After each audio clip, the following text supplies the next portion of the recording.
भक्ति का बीज। आशा करता हूँ साथ संगत जी निरंकार की कृपा से आप सभी अच्छे हो गए, स्वस्थ हो गए। साथ संगत जी, आप जी के चरणों में बहुत ही सुंदर प्रेरणादायक कहानी विचार जिसका विषय है भक्ति का बीज। तो आइए साथ संगत जी जानते हैं इस प्रेरणादायक कहानी के माध्यम से।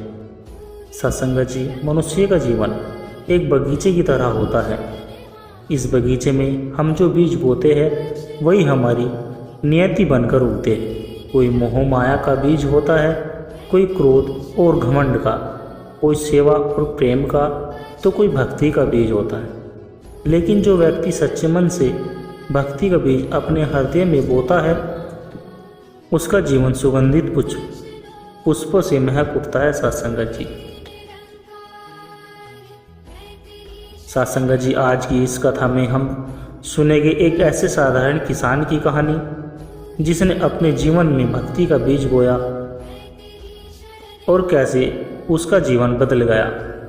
यह कहानी न सिर्फ प्रेरणादायक है बल्कि हमें भी आत्मा की गहराई में झांकने और ईश्वर से जुड़ने की राह दिखाती है।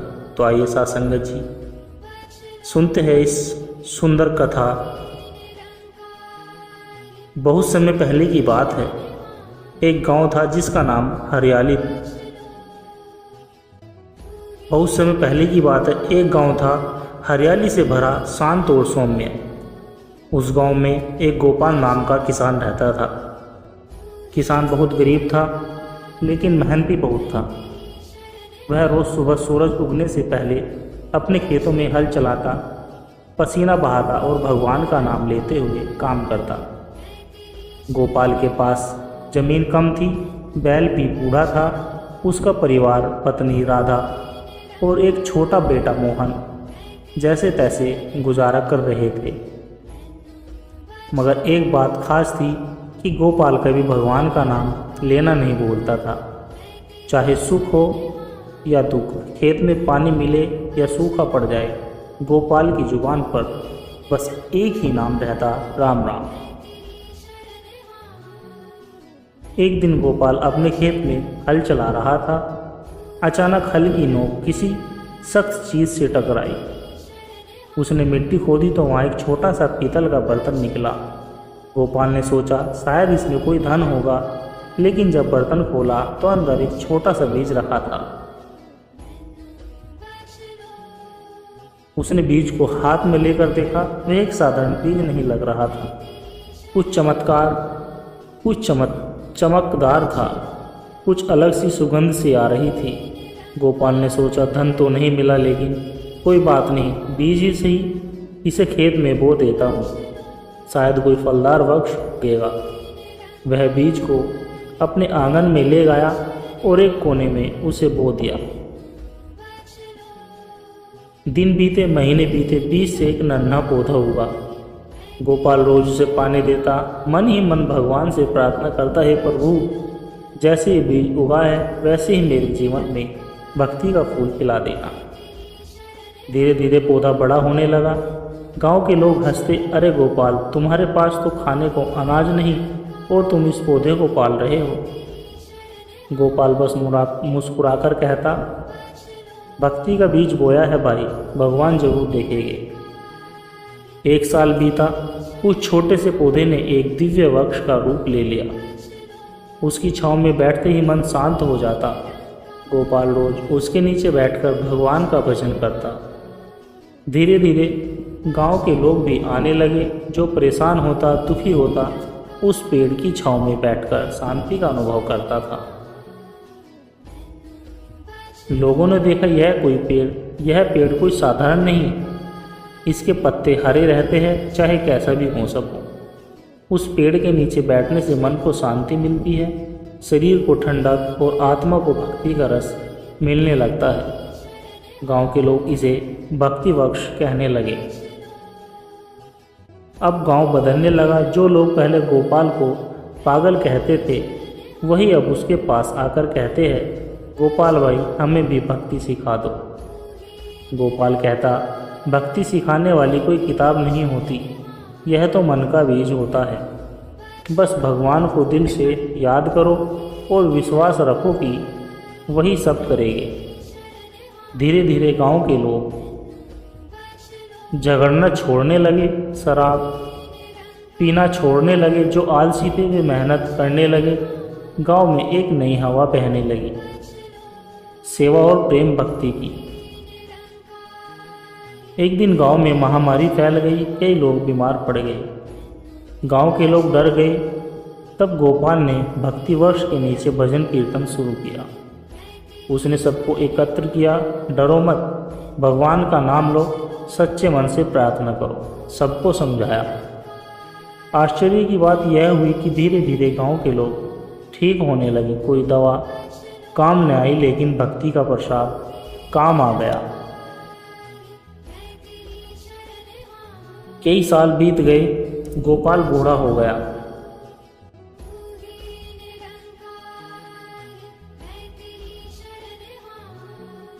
एक दिन उसने अपने बेटे मोहन को बुलाया और कहा, बेटा मैं जा रहा हूँ भगवान के पास, लेकिन याद रखना यह वृक्ष तेरा नहीं गांव का है।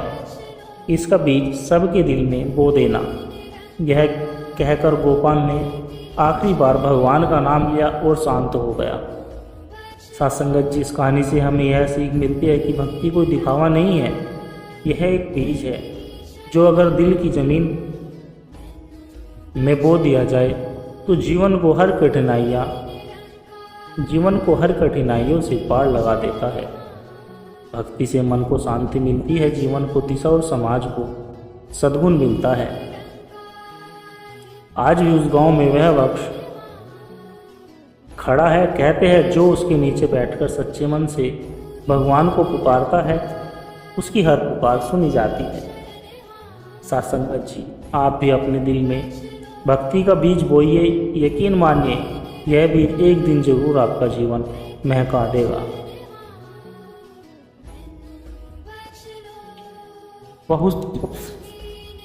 बहुत समय पुरानी बात है।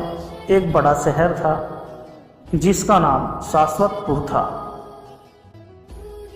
यह नगर अपनी स्मृति, बड़े बड़े व्यापारी, ऊंचे महल और रंग बिरंगे बाजारों के लिए मशहूर था। लेकिन एक चमक धमक के बीच कुछ ऐसा था जो किसी को दिखाई नहीं देता था।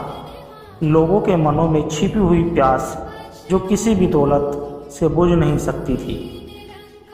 इस नगर में आदित्य नाम का एक युवक रहता था। वह एक राज परिवार में पैदा हुआ था। उसके पास धन था, नौकर थे, रथ थे, वस्त्र भी थे। जो कोई भी सपने में देखे वह सब कुछ आदित्य को बचपन से ही मिला था। मगर एक चीज हमेशा अधूरी थी और वह था चैन। दिन में वह महल में बैठा तरह तरह के व्यंजन खाता, रात में संगीत सुनता, नृत्य देखता, मगर जैसे ही अकेला होता दिल में एक खालीपन उसे खा जाता। वह सोचता क्या यही जीवन है? सुबह से शाम तक भोग विलास और फिर वही खालीपन। एक दिन नगर में साधु आए। नगर के चौराहे पर बैठकर वे भजन गा रहे थे। आदित्य महल की बालकनी से देख रहा था। साधु के चारों ओर गरीब भूखे लोग बैठे थे, मगर सबके चेहरे पर शांति थी। यह देखकर आदित्य को आश्चर्य हुआ। जिनके पास कुछ नहीं है उनके चेहरे इतने शांत कैसे हैं? रात को उसने नींद में अपने आप से प्रश्न किया, क्या यह धन दौलत मुझे वह शांति दे सकती है जो इन साधुओं के पास है? अगली सुबह आदित्य साधु के पास पहुंचा। उसने साधु से कहा, महाराज मुझे शांति चाहिए। आप जो भजन गाते हैं वह मुझे सिखा दीजिए। साधु ने मुस्कुराकर कहा, राजकुमार भजन गाना आसान है लेकिन भक्ति करना कठिन। भक्ति शब्दों में नहीं हृदय में होती है। आदित्य ने विनती की, तो आप ही सिखा दीजिए। साधु ने उसे एक छोटी सी थैली दी। उसमें एक छोटा सा बीज रखा था। साधु बोले, इसे एक निर्जन जगह पर जाकर बो दो। हर सुबह हर शाम इसे पानी देना। एक पेड़ की देखभाल तुम्हें खुद करनी है। जब ये पेड़ फल देगा तब तुम्हें भक्ति का अनुभव होगा। आदित्य को यह बात थोड़ी विचित्र लगी, लेकिन साधु के चेहरे की मुस्कान में उसे कुछ सच्चाई दिखाई दी। वह महल लौटा, नौकरों को आदेश दिया कि शहर से दूर जंगल में एक छोटी कुटिया बनवा दो। राजकुमार का यह आदेश सुनकर सब लोग हक्के बक्के रह गए। कुछ ही दिनों में आदित्य ने अपना महल छोड़ दिया और जंगल के पास उस कुटिया में रहने लगा। सुबह उठता, नदी में स्नान करता, फिर उस बीज को पानी देता, उसके चारों तरफ की मिट्टी साफ करता और भगवान का नाम लेता। दिन बीते, बीज से अंकुर फूटा। आदित्य को खुशी हुई। उसने साधु की बात याद रखी। भक्ति जल्दी नहीं खिलाती, इसे समय चाहिए। कुछ महीने बाद वह छोटा पौधा बड़ा होने लगा।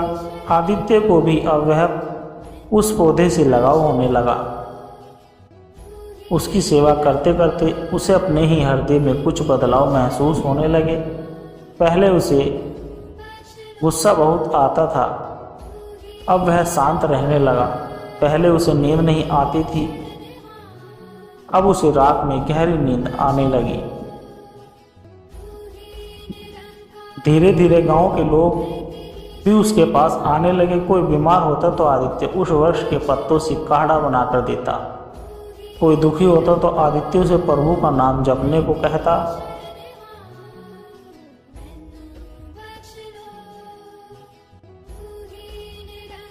जो कभी एक विलासी राजकुमार था, वही अब साधारण वेश में सबकी सेवा कर रहा था।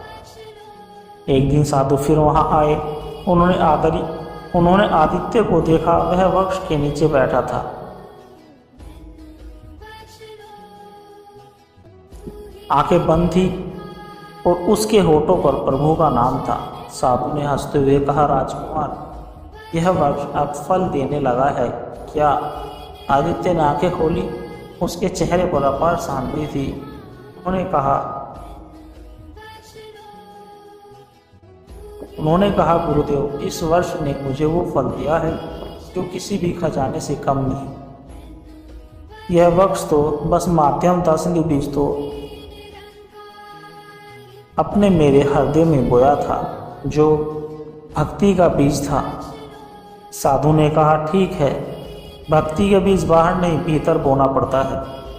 तुम्हें अपने अहंकार को त्यागा, सेवा की और शुद्ध मन से प्रभु को पुकारा, यही असली भक्ति है। उस दिन से आदित्य के आश्रम में दूर दूर से लोग आने लगे। कोई धन नहीं मांगने आता, सब शांति मांगने आते हैं। आदित्य सबको यही कहता, मालिक, बाहर नहीं बैठना, भीतर बैठना है। जो भीतर बीज बोएगा वही बाहर वृक्ष देखेगा। सालों बीत गए। आदित्य अब वृद्ध हो चुका था, मगर उसकी आंखों में वही चमक थी। लोग आज भी उसे भक्ति का बीज बोने वाला कहते थे। उसके जाने के बाद भी लोग कहते हैं कि जिसने सच्चे मन से उस वृक्ष के नीचे बैठकर प्रभु को पुकारा है, उसकी हर पुकार सुनी गई। साथ संगत जी, यह कहानी सुनने वाले हर संत के मन में भी यही बीज बो जाए, यही कामना है। साथ संगत जी, बहुत समय पहले हिमालय की तराई में एक छोटा सा गांव था जिसका नाम सुंदरपुर था। शांत, सुंदर और प्रकृति की गोद में बसा हुआ। इसी गांव में अर्जुन नाम का एक युवक रहता था। उसका जीवन साधारण था। वह अपने पिता की छोटी सी दुकान पर काम करता था। परिवार के लोग रोज कमाता और रात को थक कर सो जाता, लेकिन अर्जुन का मन कभी भी चैन से नहीं बैठता था। रात के सन्नाटे में वह अक्सर आसमान के तारों को देखा करता और सोचता, ये दुनिया क्यों बनी? मैं कौन? क्या सच में भगवान है? अगर है तो कहाँ? उसने कई बार गांव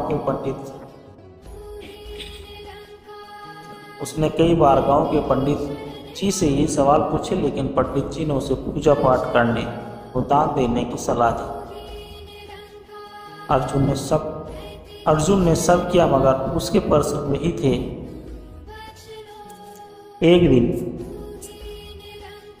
एक दिन अर्जुन जंगल में लकड़ियां काट कर लौट रहा था।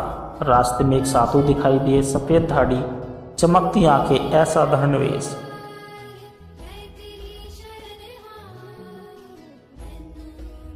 वे एक पेड़ के नीचे बैठे ध्यान में लीन थे। अर्जुन ने कहा, शायद ये मेरे सवालों के जवाब जानते हैं।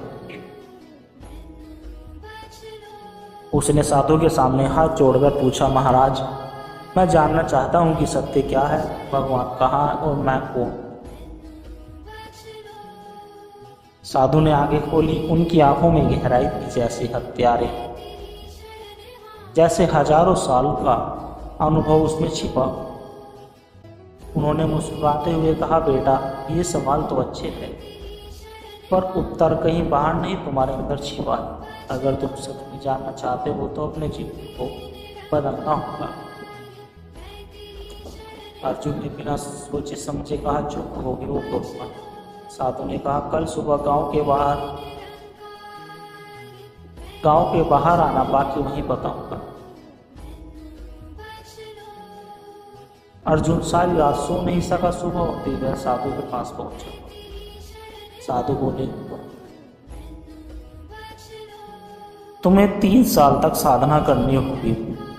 पहले साल में मौन व्रत, दूसरे साल में सेवा और तीसरे में ध्यान। क्या तैयार हो? अर्जुन ने कहा। अर्जुन ने एक छोटी सी कुटिया बनाई। उसने बोलना शुरू किया,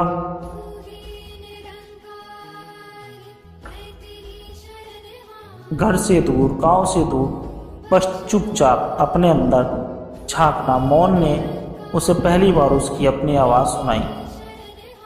उसकी इच्छा, लालच, क्रोध और मोह सब भीतर ही भीतर तैरते रहते थे। 1 साल में अर्जुन ने सीखा कि सबसे बड़ा शत्रु भीतर ही बैठा है।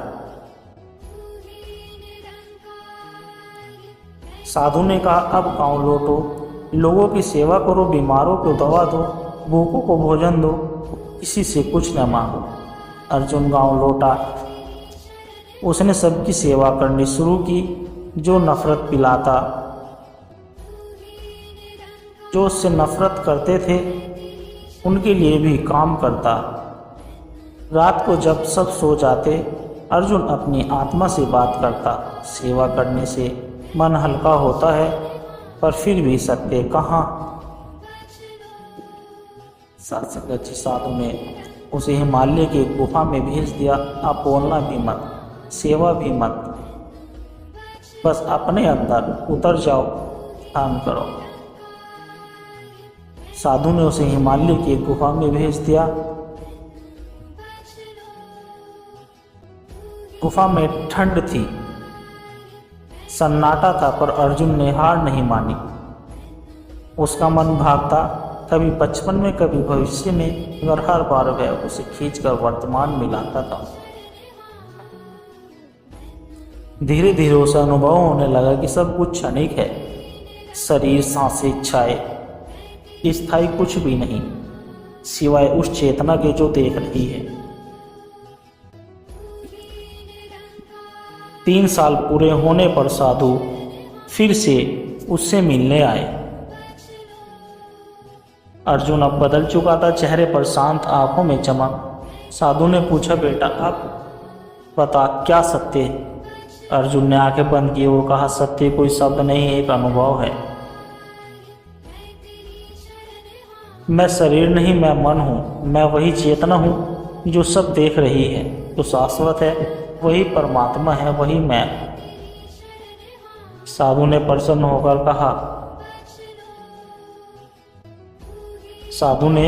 होकर कहा, तुमने सत्य पा लिया, अब वो लौट जाओ, लोगों को यह अनुभव बांटो। अर्जुन अपने गांव लौट आया। अब वह अर्जुन नहीं महात्मा अर्जुन बन चुका था। लोग उसे गुरु मानते थे पर वह कहता मैं कोई गुरु नहीं, मैं भी तुम्हारी तरह ही हूं। बस मैंने मन की गहराई में उतरकर खुद को देखा। गांव में झगड़े मिट गए गांव के झगड़े मिट गए, लोग एक दूसरे से प्रेम करने लगे। जो भी अर्जुन के पास आता उसे एक ही सीख मिलती, सत्य बाहर नहीं मिलकर।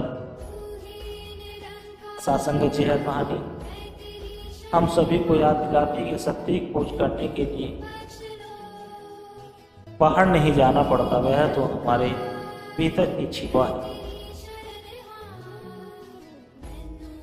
बस साधना से और ध्यान से उसे पाया जा सकता है। सत्संगत जी दास के द्वारा कहे गए प्रेरणादायक कहानी विचार यदि आप जी को अच्छे लगे हो तो वीडियो को लाइक करें, शेयर करें, कमेंट बॉक्स में धन निरंकार जी जरूर लिख दें। सत्संगत जी प्यार से कहना धन निरंकार जी।